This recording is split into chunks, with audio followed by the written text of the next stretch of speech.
He gives you the power to overcome death, to actually take any death in this world and bring life from it. That's the power of our salvation, to turn everything around.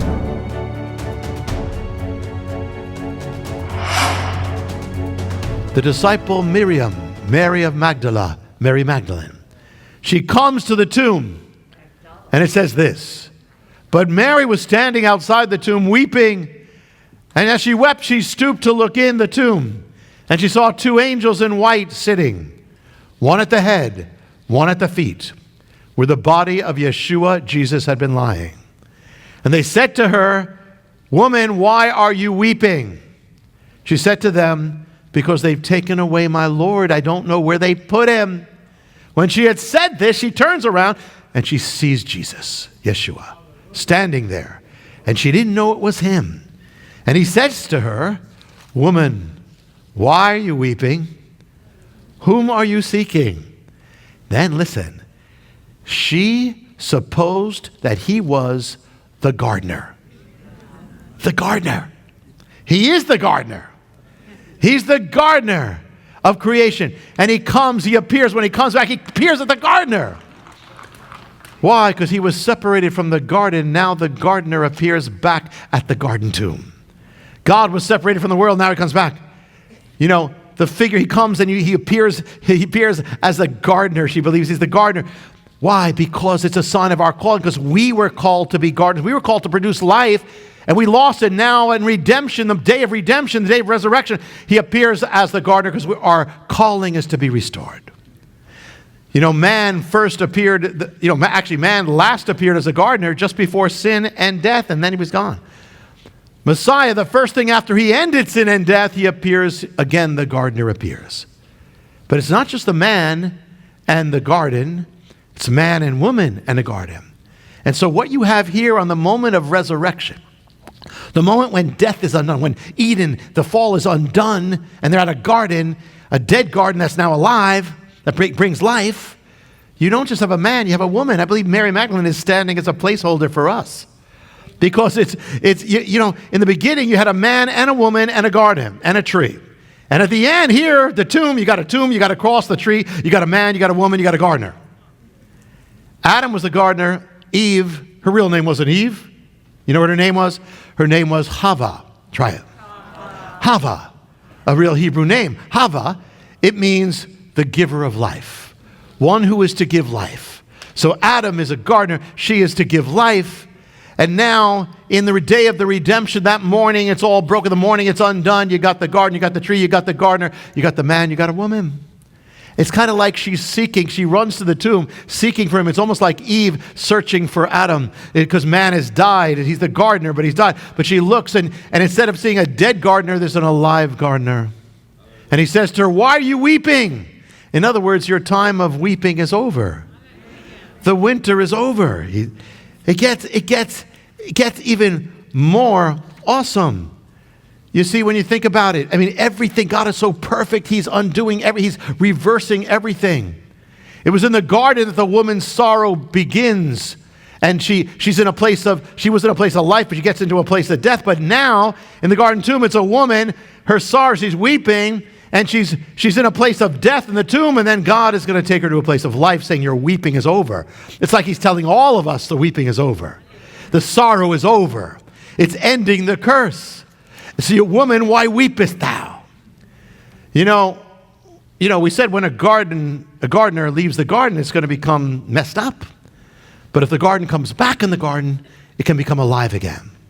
So the symbol of a fallen, dying world is this tomb. But God comes back into this garden tomb. If he comes back, he's going to make it come alive again.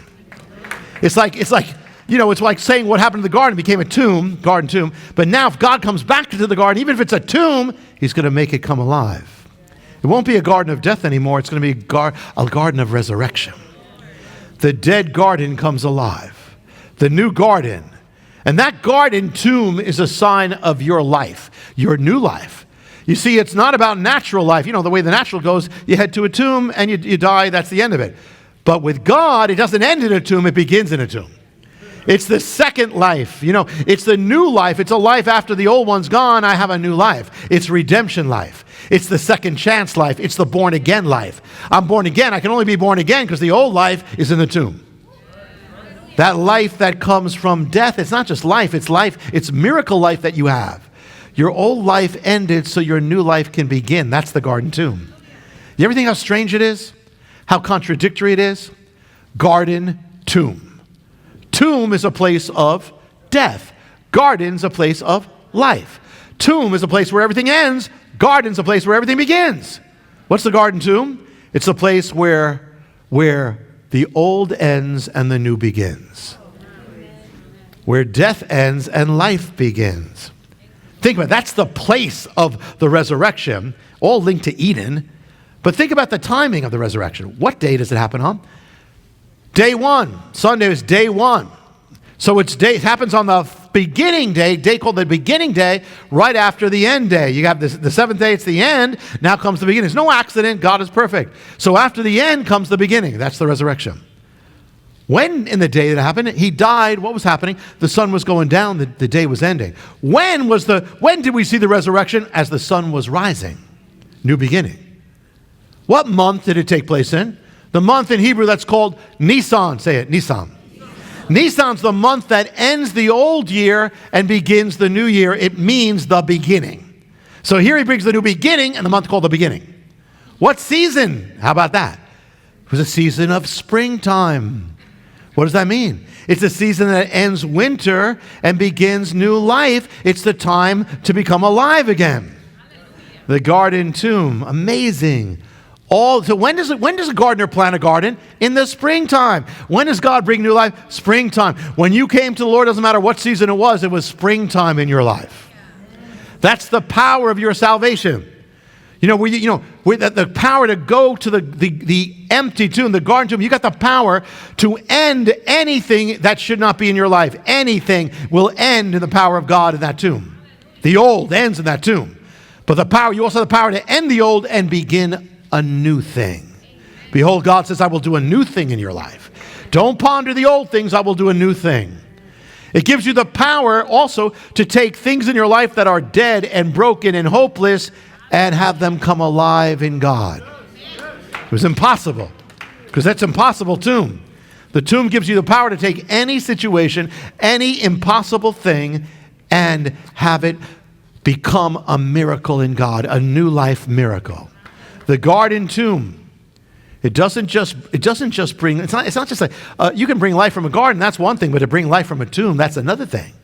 He gives you the power to overcome death, to actually take any death in this world and bring life from it. That's the power of our salvation. To turn everything around.